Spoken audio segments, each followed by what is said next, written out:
of the believers.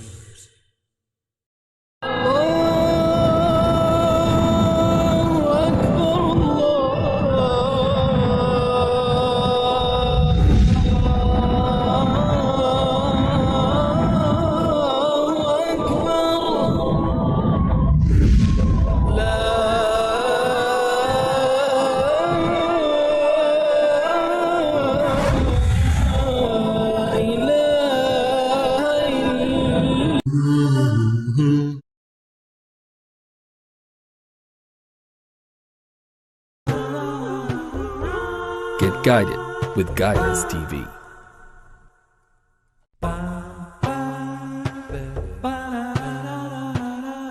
Here are some ways to get Guidance TV.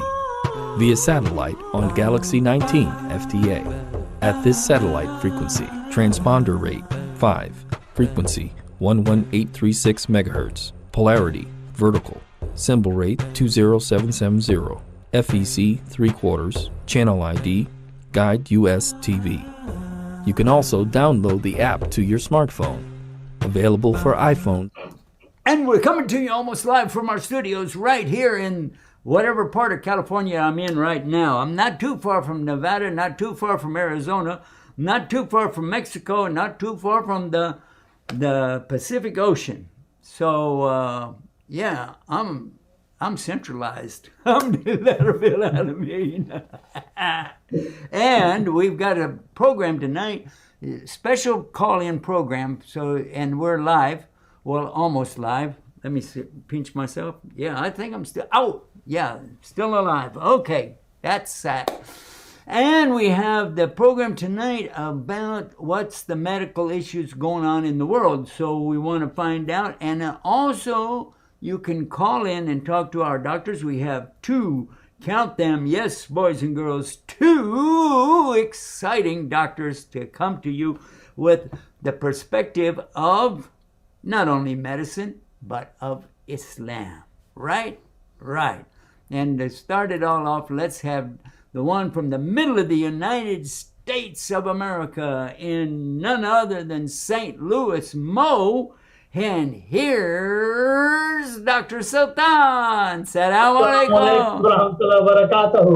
MashaAllah. Tell us, doctor, what's going on in your neighborhood? My neighborhood? Yeah. Again, the good news is that the COVID infections are going down. Fertilities are going down. The hospitalizations are coming down. So that's a positive thing. Let's vaccinations, there's a little pause there, but now vaccinations are more easily available and just trucking along. And inshallah, we'll come out of this troublesome year, hopefully next few months, by spring or summer. I think we should be much better position than we are right now. All right. Well, doctor, we would like to ask you, starting out right away, what about these numbers? I'm looking at the high of January and the low of February, because it was January started out going up like this, like really, not like that, yeah, like that. And exactly. This is what we started January with, peak numbers, and then right in the second week it started going down, and it just keeps going on down. New cases in the U.S., it's telling us, let me see what we got here. New cases in the U.S., it says 92,739. That's an average overall, though, because of the higher, 111,000 reported for the country for this month. Talk to us about the decrease in numbers. Is that something that we got it whipped, or is that something else?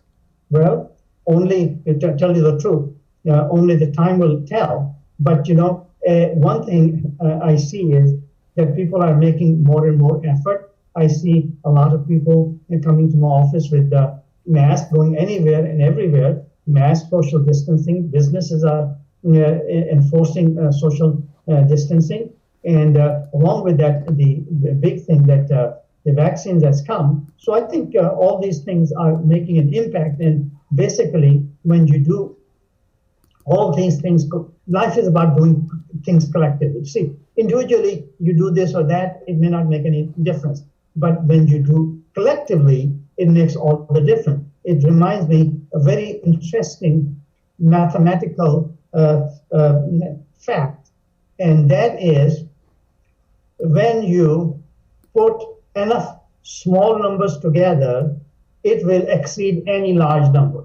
So we want those individual peoples, when you put enough, think about any large number, okay? But you can, if you put enough small numbers, it will exceed whatever number you have. So point in here is that we all account as small numbers, but when we do things collectively over a period of time, this is the key to success. So don't think that someone is going to come and on the White House and get us out of the trouble. There's nobody on the White House also who's going to get out of trouble. It is we. We have to make enough effort, enough number of people have to be vaccinated, enough number of people have to observe common sense approach, and then we can get out of this pandemic. All right. Well, that's one way to start out the program. Let's go now to Dr. Adil in Florida. Assalamu alaikum, doctor. Wa alaikum assalam wa rahmatullahi wa barakatuh. MashaAllah. I guess I'm going to have to do it the hard way. Whoops, that didn't do it. There we go. That was easy. Assalamu alaikum, doctor. Alaikum salam. Can you give us a little bit of an update on what's going on in the south, the eastern, how about the whole eastern seaboard? Yeah, what's going on over there? Sure. I think same, kind of pattern where decreased hospitalization, slightly decreased the number of total death, but they're still facing the challenge of the new variant and how the faster transmissibility of this new variant, which is expected to be dominant in the U.S. by late March. We know that the AstraZeneca vaccine did not really work well against the South Africa, variant, and there's still unknown data there about the efficacy, long-term efficacy of the current vaccine against the new variant, and then the catch-up phenomenon and so on. So this is an ongoing challenge. But to continue on what we discussed as heart disease yesterday, the heart disease that's related to COVID infection, because about 30% of cases where people have COVID, need to touch up on that. They do get, heart attack by different mechanism than the one I showed yesterday, where you have a plaque buildup. You'd have those small blood clots that goes in and it clogs the arteries and cause damage of the heart muscle. The EKG showed exactly, a picture of a heart attack. What you call the cardiac enzymes, which is it's a blood test that we tested called troponin, and if it's elevated, it would indicate my heart injury or a heart attack. You could have also inflammation of the muscle of the heart itself. It's called myocarditis. You could have weakness of the entire heart muscle, and that will lead to congestive heart failure. People will just be having a tough time to breathe, not from a lung, but from the weakened heart, and then you get fluid buildup and so on. And you could have arrhythmias, heart rhythm disturbance in the form of what's called ventricular tachycardia, or arrhythmia coming down from the lower chamber of the heart, called the ventricle. And sometimes it could be lethal if you have so many on a row, and that could also be a manifestation of the weak heart muscle. And that could explain some of the fatalities that took place with the hydroxychloroquine, trials. because it prolongs something called QT interval on the EKG that leads to increased propensity of having those lethal arrhythmias. So yes, the heart is also involved in that. That's why with COVID, that's why we need to put patients on blood thinners, to prevent blood clots, put them on dexamethasone to decrease the swelling and the inflammation of the heart muscle, and to treat whatever symptoms that leads to congestive heart failure with weakened heart muscle. With a lot of medication that we do a common variety congestive heart failure, and look out for the arrhythmias because that may linger for a while. Even after quote-unquote resolution of the symptoms, the heart may be still affected with continued and persistent weakness for a while. Okay, doctor, one of the things I'd like to interrupt you right here, because I would like to get about this variant. You were talking about a variant. Can you tell us more about that? Absolutely. There is it seems to me, and the reports that I've read so far, we have the original COVID-19 that started last year around this time, and kind of spread. That it has a certain genetic map, if you would, and based on that, the guys over to BioNTech, the Turkish couple, and later on teamed up with Pfizer, gave a specific 95% efficacy from the clinical trials, and Moderna also had the same kind of success on the 95% interval based on that genetic map by the mRNA. Messenger RNA, which is that it has the genetic code that works specifically under the against that virus. But then we have a modification or mutation or a change in the structure or the genetic component of the virus that makes it more infectious. It's called B117. And that has been isolated and found in UK as well as South Africa. And it seems now that our dominant version of COVID-19 is going to be changed into the new version, which is B117. That's the code for that variant by late March, which makes it more transmissible and could be also expect more lethal in that sense. Obviously, when you have replicating virus and so on, it seems to be that there's a race to catch up with how fast this new variants and mutations of the virus, and to catch up with the corresponding vaccine that will give protections against it. So in the meantime, there seems to be the first dose that's really critical that gives up to more than 90% protection. But it doesn't happen right away. It takes few days, up to the 21st days after the shot, that you get these protection and the antibodies, and you can test it in the bloodstream to know that this person have become more or less protected by the building those immune responses.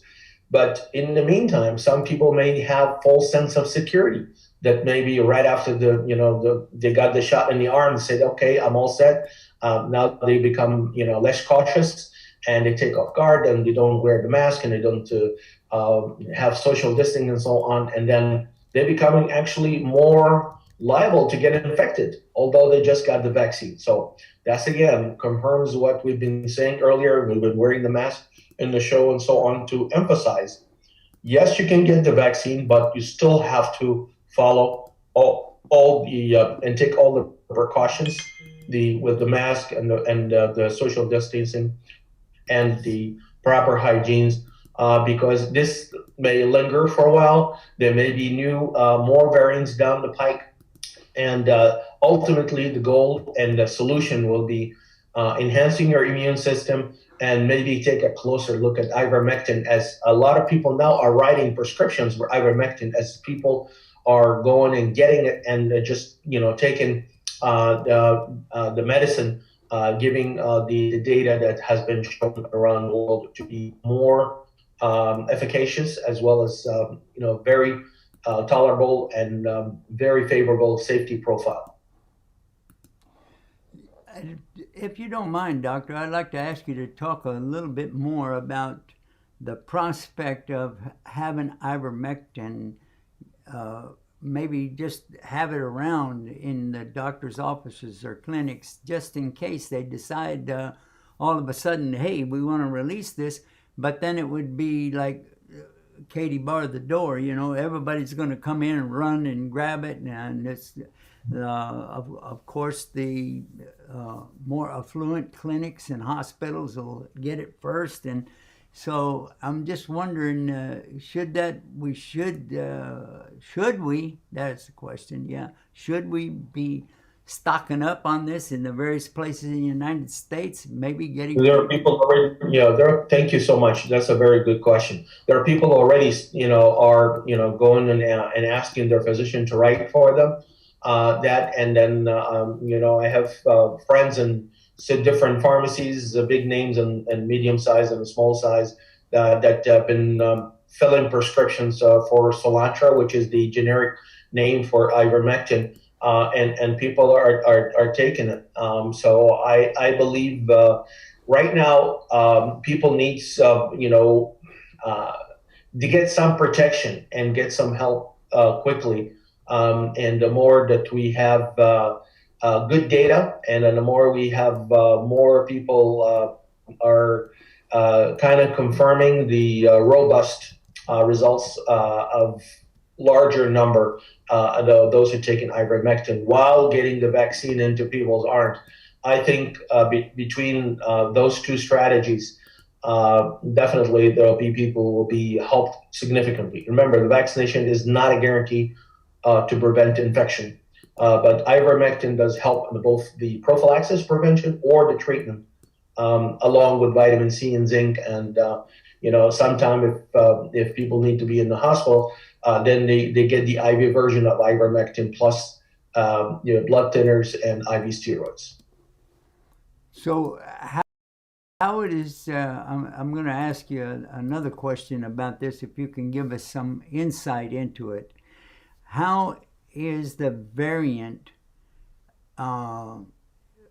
taking over, and why is it spreading faster? What's going on with that? Is this something normal for a virus, or?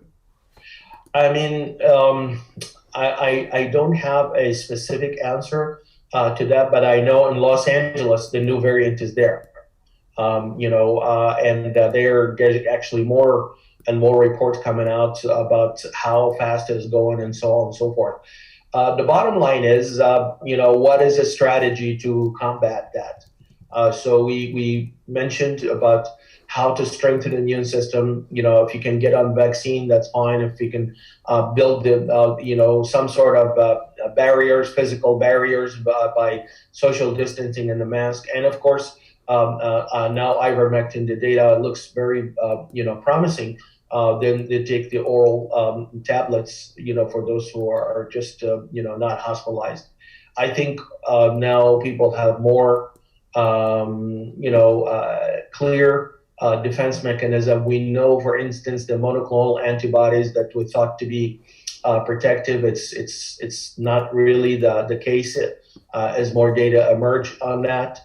And other therapies that were thought to be, important and effective, the convalescent plasma and others. So I believe, as more data is being collected and more coordination globally, that will, emerge as new approaches of therapy. And I believe ivermectin looks very promising. What can you tell us about the availability of ivermectin? What can we expect on it? Sure. Some people are already going to local pharmacies and have their physicians giving prescriptions, and they fill it. And some go online and order it from Amazon and others, and they get it. So I mean, it's available, for folks who would like to get it. It gives a definite boost to the immune system, and it has 40 years of experience being used as an antiparasitic or anti-malaria agent, but it's had a good safety profile that we know of over 40 years. So that's a good data, and we know that it helps to shorten the viral load and to limit the viral load, and so the patient doesn't become very ill. It shortened the hospitalization stay. It helps accelerate the recovery. It ameliorates or lessens the phenomenon where you have this cytokine storm that really the release of so many vasoactive substances that attacks the vital organs and cause damage, including the one I mentioned about the heart. So yes, there is definite good data on the mechanism of action and safety profile. All right. So what about the testing now? Is this the testing that we had set up was to test for the COVID-19? Will this testing also reveal this variant, or do we have to go back and get tested again, or how does that work? Very good question. From what I've read so far, no conclusive data on large scale. I know that testing has been ramped up to larger number. I know the vaccination has been ramped up to 1.5 million shots into people's arms on a daily basis, which is a great accomplishment. But what exactly we're going to do about this testing for the new variant and what to do about it, and whether or not people talk about a third dose that they may use for the modified version of these variant, as Pfizer, BioNTech is working on that currently, and others. So it's still to be seen. Stay tuned. Definitely things are evolving very fast, and we have to have catch up. There's a catch up phenomenon between the mutation of the virus and then the way we counter it. So the long term, sustainable strategy would be build your immune system, make it strong, and also look for the definitive therapy. In addition, obviously, to whatever you can get for as far as vaccination to build your immune system. That will hopefully get the number of people immune enough to hopefully acquire herd immunity by they say late August or early fall of this year. Okay, you've been talking about some of the testing and some of the research that's been done, and we appreciate all of that. What I want to find out now is, again, coming back to the variant, is this a totally different disease, or is it so closely related that the same cure is going to work, or the same vaccination is going to work? And I'm making a distinction between the cure and the vaccination because you taught us about that. So I wanted to follow up on that, Doctor. Yes. Nobody knows exactly how things going to evolve. The variant, the best way I can describe it to you is like a cousin of coronavirus, or somewhere in the family. So they may have commonality, but then a part of the genetic code is being twisted or modified or changed in a way that makes it maybe more virulent, more transmissible, more lethal. So that's we have to see the data that's coming now as the labs race, and Pfizer's and others to see what the best vaccine or antidote for this new variants of coronavirus. Doctor, what I'm looking at some images here and putting them out so that while we're talking, people can get some ideas. But the images that are showing up with this variant strain, I'm going to show this again right now to folks. I think this looks a lot different. It's not as smooth or as round, and it looks like Yes. more warped. Is that real? Is that artist making up something, or is that for real under a microscope? No, it's a different. It's a different, both morphologically, meaning the way it looks, and also genetically, and that's why it's called a variant. But um, you, now what to do about it? That's the whole idea. If the virus is going to have these mutations or change in their code to make it more virulent and transmissible, what are we going to do about it? So cautions about the all the hygienic measures has to continue regardless of whether you take the vaccination or not. And then we really need to see, because I don't know how many variants are going to be developed and how fast they're going to be developed, and how we're going to approach it unless you look at it from a systemic point of view, head to toe. Explain the word systemic for those who are English second language. Systemic meaning a whole approach to the body, rather than just here is a shot in the arm and that's it. I want to emphasize the importance of building, strengthening, and maintaining the strong immune system that will be able to basically combat any kind of virus, no matter variants or no variants.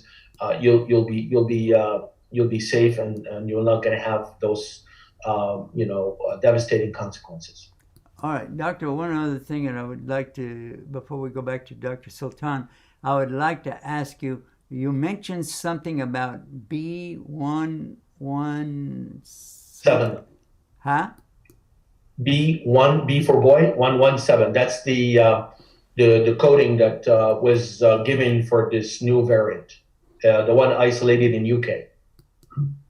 But is it? You said something about it's already in Los Angeles. It doesn't sound like it's so isolated anymore.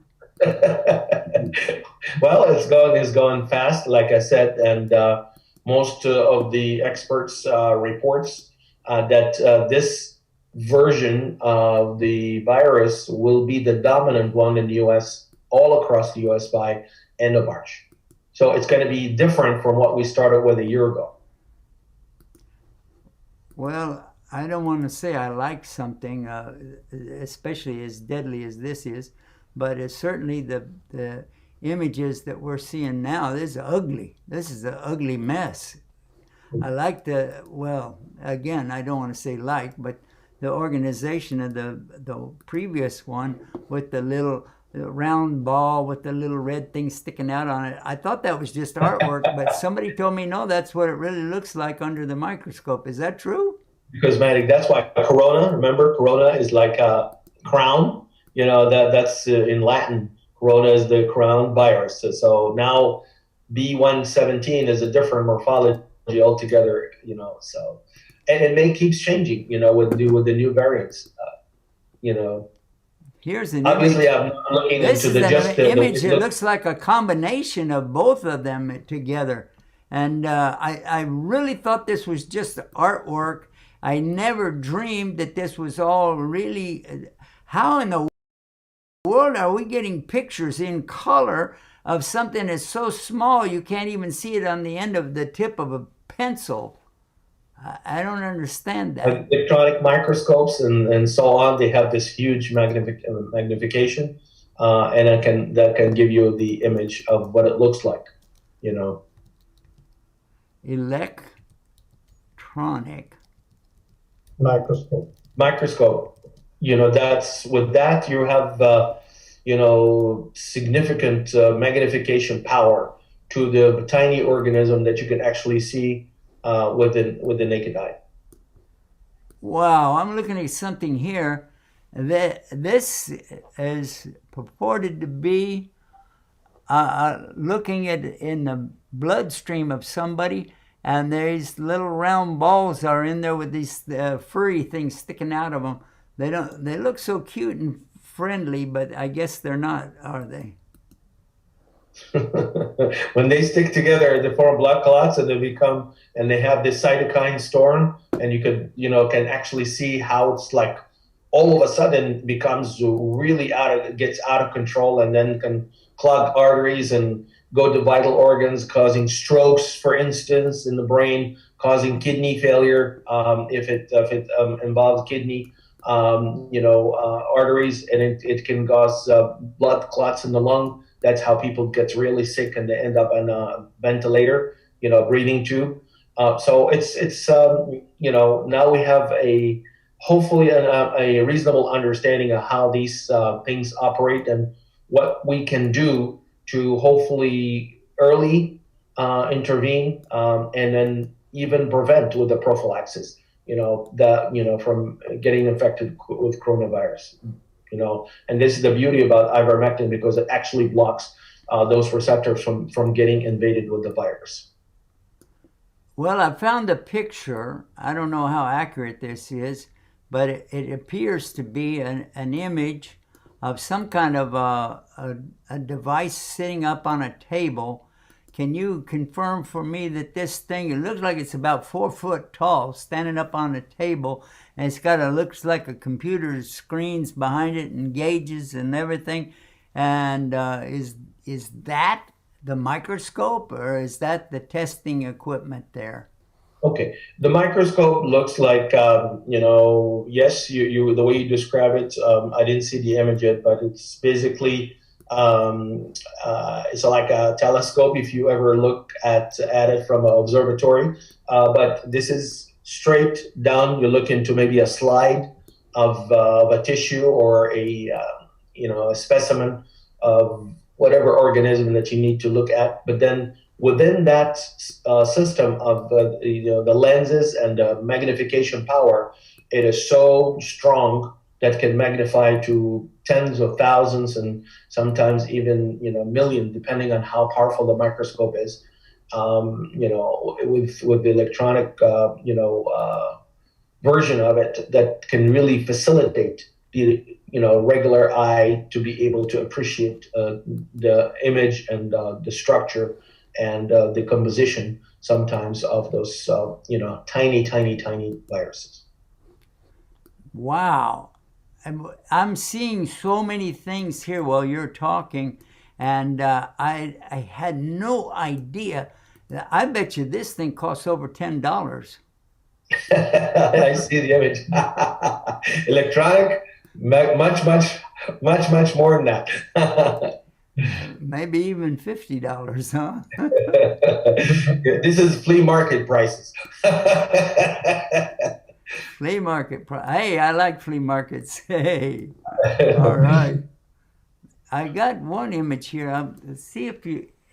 This is the one that I could find that's all put together in one thing that you could look at. I don't know. Here's another one. Let's see what that looks like. Yeah, there you go. Have you seen any of these pop up yet? I saw. I'm following you. As you display those images on Facebook. Every. Doctor, I got to ask you a question now. I mean, you know us, we're lay people here. So have you ever had that work with something like this and look at it and I worked with smaller, much humbler, I would say, microscope that can have maybe 1,000 or 10,000. But this, we're talking about magnification of millions. So I never worked with these advanced, but we did. Whoa. You said millions. Of magnifications, yeah.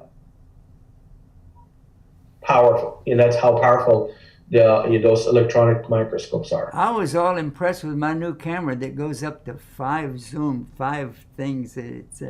You're saying millions? Yeah. Wow. Like in the research laboratories and all that, that's how you're able to see those tiny organisms. So they really can look at in your blood and see all of these little goodies. Oh my gosh. Let me put that back up there again. Look at that. How in the world? And that's in somebody's blood.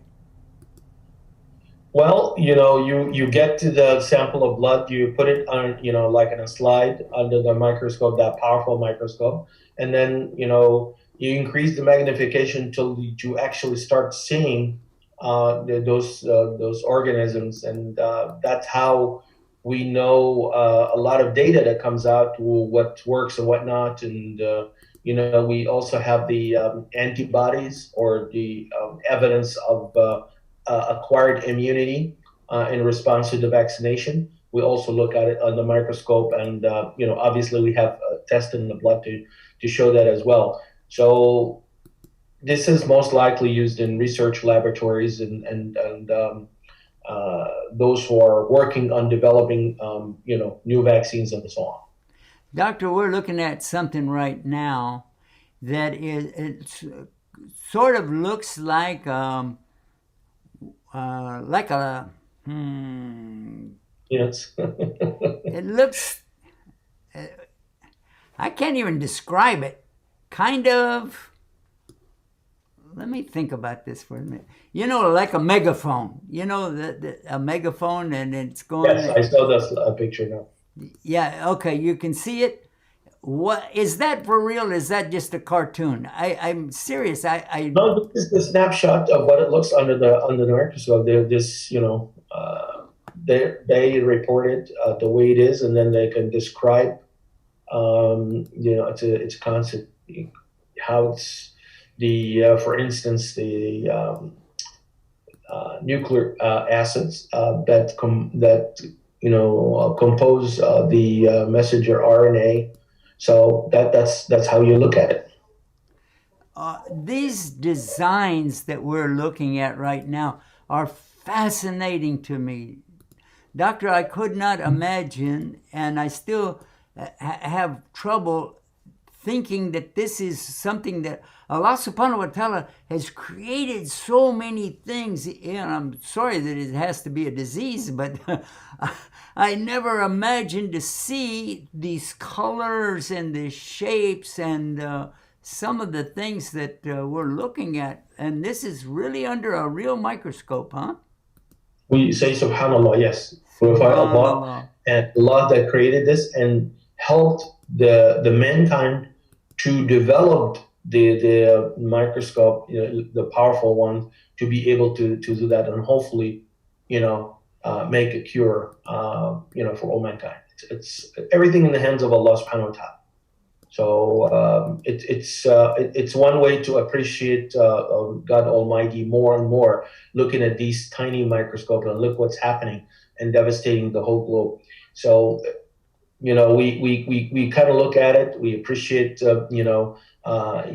God's creations, and we appreciate God give us the ability to think and work on cure and protection from these viruses. I just saw a picture now. I'm showing it on the screen. For sure, I want protection against this thing. I don't know what it is, but it looks like a monster. My son likes to play these video games. He's a developer of those video games. And if he showed me this, I would say that this is just artwork for a video game. This is a real thing. It says right here. It said a scanning electron microscope caught this on camera, and it is really scary. I don't know if you can see it yet, but it looks like a shark. Yeah. Yes, and have all those pointed heads. But inshallah, the way we look at it, we appreciate God Almighty more and more. When we look at these pictures, and Allah enabled us to be able to see them, and then hopefully come up with the right therapy and help save lives. That's really the message here. Not to be scared, but to appreciate God Almighty's creations and appreciate the ability that God gave us, the ability to be able to see this and hopefully work on having antidote to counter those lethal coronaviruses.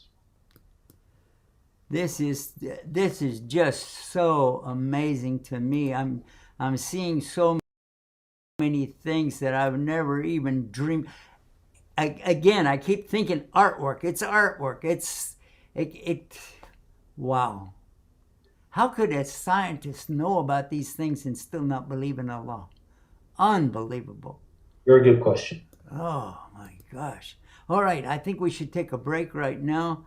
Dr. Sultan will be back with you in a minute as well. And Dr. Adil, just hang in there. We're going to take this short break and then we're going to be right back, inshallah. God willing, and creeks don't rise. Everybody stay tuned, stay guided with Guidance TV. We'll show you some more weird art. Stuff, the creation of Allah. You're watching The Newsroom, Islam Newsroom. The news you want, when you want it, from the Islamic perspective. Now we have some websites, alhamdulillah. Assalamu alaikum. Who is Allah? Maybe we'll even see somebody enter into Islam. Excuse me, do you believe in God? Why do we call him Allah? One more time, everyone. Okay, good. These are the ones that we're going to be mailing out. Ilaha. Illa. Allah. And I bear witness. That Muhammad. And that's right, we're right across the river from Palestine, as a matter of fact, here in Aqaba. The new moon, the Hilal, has been sighted for the month of Shawwal. When the adhan is called, it doesn't matter where you are. You go and you make your salah, alhamdulillah. Now, I think this is something that, inshallah ta'ala, we'll all be able to benefit from.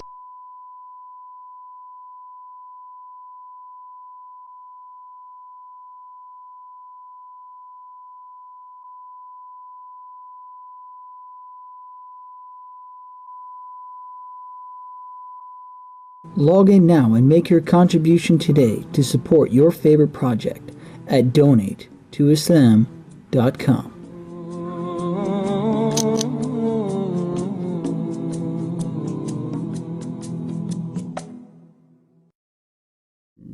Okay, guys, we are back, mashallah. We've been talking with the doctors off camera, and I was talking about these amazing, amazing pictures here, guys. And just to give you I don't know where to begin. Some of these pictures are just amazing to me because I have never imagined that something like this under a microscope would be so uniform and so beautifully done. And so, yeah. Talk to anybody that's ever done any work in art, and they'll tell you that this kind of stuff is really hard to do the first part, even if you're replicating it. But wow. And some of these things, I'm sure that it must, I don't know. I'm going to put one up here. Doctor, if you can see this one right here, this really looks like artwork. Yes. It looks like artwork. I just can't imagine that this is coming out of a microscope. A microscope is seeing this. And you know what, Dr. Sultan, your wife, I think she works with the immune system. Is that right? Yeah, infectious diseases, yeah. Let me see if I can put you on camera, replace. Yeah, there we go. Dr. Sultan, jazakallah khair for your patience. I wanted to, now in this part of our program, I want to talk about our immune system. And some of these images that I'm looking at, it says, it's talking about the U.S. Air Force investigating using quantum something. I can't, but here we go. I'll just put it up there. And it's talking about electron microscope images, not telescope, microscope. And now what's the difference between a telescope and a microscope? What would you, how would you classify that? Telescope means something that is far, far, far, far away, that your eyes may not be able to see it, and you can bring close by and see it. So that is the telescope. Microscope is taking a very small area of focus, which is near you, and magnifying it to several hundreds or millions of times to able to see what is in this small area that is available. For example, you will not use microscope to see the universe. If you want to see the universe, you got to use the telescope. But if you want to see something on the slide, then you use microscope to see the particles which are very, very close to you. But you cannot see with the naked eye, so you need to magnify to a degree that you can analyze the best of your capabilities of analyzing. So with these electronic microscopes, it has really transformed, because before we used to talk about viruses, but we thought of the viruses, but until the electron microscope came, we were not able to see these viruses. But now all these viruses are easily visible, and we can see what they're. What I've been doing while you were talking, I was putting up. First, I was while you were talking, I was putting up these different images from the microscope. But then I switched, and I have a different browser opened up, and so I switched over to the universe, and I could not tell a lot of difference between what I was seeing in the universe and what I'm seeing under the microscope. The colors, the shapes, the round orbs going around, and so this is totally amazing. Totally amazing. I'm looking right now at, this is the universe, okay? It says the new cosmic tension, the universe, etc. That gets cut off then. Let me go. Yeah, I saw that picture. Yeah, and some of these pictures is similar to what we've seen. Yeah, these ones. Yeah, now I'm going to switch and go over to this, and if you said universe or microscope, telescope or microscope, I would say, okay, this is definitely, I can see this, it looks like artwork, and it's going around, the orbs are going around other orbs, so yeah, I got it. This is, but then I'd be wrong too, because this is not. This is under the microscope. And this little thing, these little, I don't know what, they look like toys. They look like something you'd play with. How in the world? Amazing that Allah can do this. Doctor, talk to us about the immune system for a minute. Okay. Immune system is one of the biggest protection. It is against bacteria, viruses, fungi, and many other microorganisms. The key part of this is that how do we keep our immune system strong? Yesterday we were talking about the same thing, that you have to have clean air, clean food, clean water. Those are the very basics of having the clean air. Along with that, nutrition is very, very important. It is unfortunate to see that United States, one of the richest country on this earth, when it comes down to nutrition, people do not get basic magnesium, calcium, selenium, and many other zinc, and many other vitamin D. And even the recommended daily, it's called RDA. See, RDA is a very minimum amount required to protect you from disease. So, but there is altogether a different level which of nutrients is needed to promote health. So there's a big difference between the amount of nutrients needed to prevent disease. That's called the RDA, recommended daily allowance. At least you should have that much. But for optimum health, it can be 2 times, 4 times, 10 times, 50 times more than the recommended daily allowance. And this is what we see in our laboratory all the time in our clinical practice, that how many people are low in vitamin D, B12, they're low in magnesium, low in calcium, they're low in zinc. These are some of the most critical nutrients. So you need to have, so basically, let's give you a practical, we have talked about good health all along.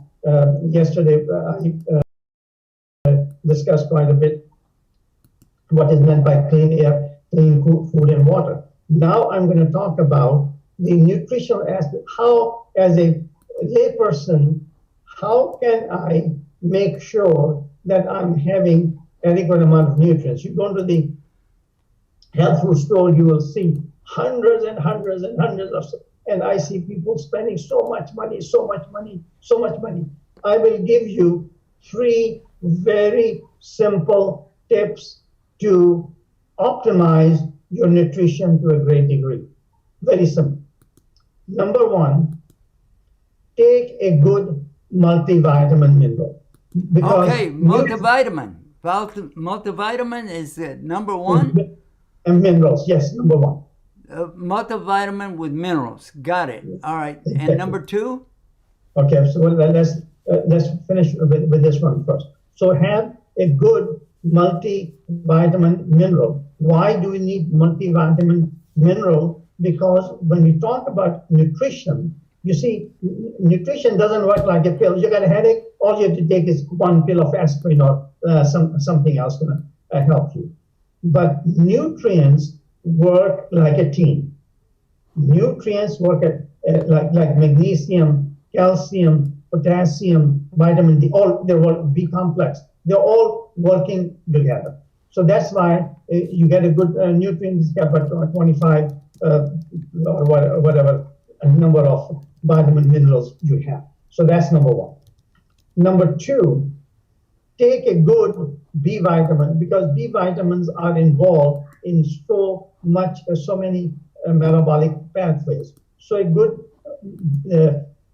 B complex, 1 pill a day is enough. You see what will give you about 50 milligrams of each. When you did that, so a lot of your general people, general public, this will be taken care.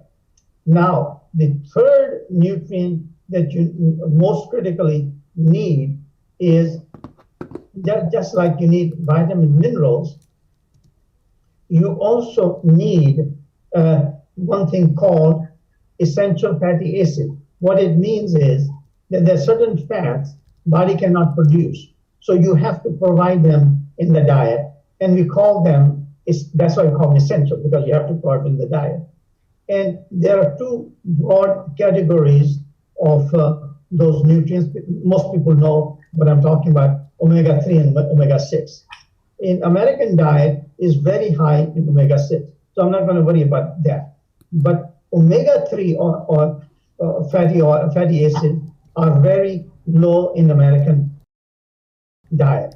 And the good sources for that are fish oil, flaxseed, flax oil. Now, since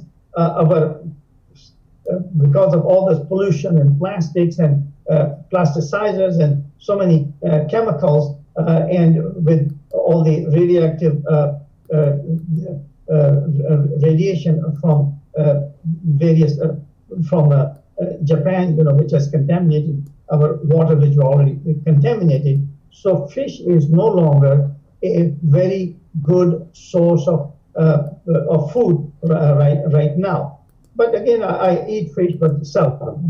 Wait a minute. So, whoa, hold up. Doctor, I've been telling everybody that of course, it's leftover information from 40 years ago, but I was told by my doctor back then, eat fish. Yeah, this is the best thing. You can be sure to include fish. But now you're telling us because of the change in our environment that fish may not be as good as it used to be. You're 100% right. Because we are concerned with mercury. We are concerned with mercury because so much mercury is in the in the oceans that the amount of it has become toxic. I have seen patients who overconsume mercury that we can see in their blood and urine high mercury levels. Another problem with the fish is no longer a lot of fish is natural fish, you see. So they are raising in farms, and in farm they're using chemicals and so many other things. So farm-raised fish is really a contaminated fish. That's why now, although the cardiologists, red meat, get away from red meat. But to tell you the truth, grass-fed red meat is much better than our fish. I eat it, but now and then, but not very You often. mentioned something called omega-3. Talk about it. Yeah. So we just got distracted. So the good source was fish. But now since we don't have fish, then now we are left with fish oil, which can be cod liver oil. In Norwegian Sea, somehow still they can get good fish with the least amount of mercury in it. And so out of all the fish oils, I prefer cod liver oil as the best source. Take about 1 teaspoon to 3 teaspoons a day, and that will suffice your nutritional needs. So these three things, again, a good multivitamin mineral, basic, and a B complex, 1 pill of B complex, and a teaspoon to 3 teaspoons of cod liver oil. That will suffice most of your nutrition needs. Then we have to see, based on your individual health problems, that you may need some other nutrients, additional nutrients like that. So this is the best advice I can give you as nutrients. Now, another thing, because we're living in the United States, another thing is has emerged is as a pandemic, not pandemic, but all over the United States, is vitamin D deficiency. So get your vitamin D level checked periodically, and lab values, my advice to you is the lab value that they give 30 to 60 or whatever level, that's too low. You got to optimize your vitamin D level. You should have over 60, but less than 100. So take vitamin D, 1,000, 2,000, 5,000 vitamin D a day. Check your vitamin D. Is your vitamin D? Any doctor can order that test because it has become so prevalent, known as vitamin D deficiency. So these are the simple things you can do to optimize your nutrition, and you will prevent a lot of chronic illnesses just by doing that, and at the same time building up your immunity. MashaAllah. Thank you so much, Doctor, for that.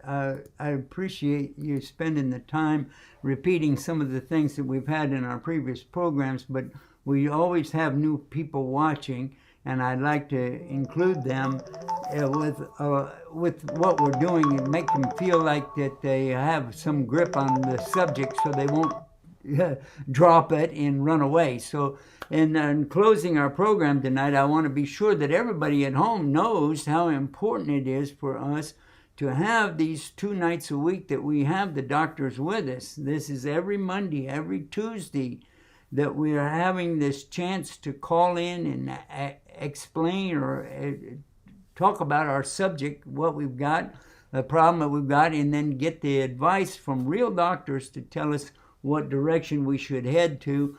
If we need to consult with a medical professional, or if we just need to take some Tums for the tummy, whatever we need to do, but we've got the brothers right here that can help us. And by the way, they are also Muslim doctors, so that for the Muslim population who feels like, oh, I can't take anything from these guys, they're not Muslim, but yeah, we've got some of the best of the medical profession are Muslim doctors. So if you said, well, I trust the Muslims more, that's fine, but that's what we got right here on the show for you tonight. Dr. Sultan, thank you so much for your patience with us and helping us. And Dr. Adil in Florida, mashallah, thank you so much for being with us tonight. We look forward to next week, inshallah. And meantime, everybody stay tuned. Be sure to share this and stay guided with Guidance TV. Yeah, got them trained well. Alhamdulillah. Been doing this for a while. Can you imagine? It's our 10th anniversary. Guide Us TV. And deem others equal with their Lord.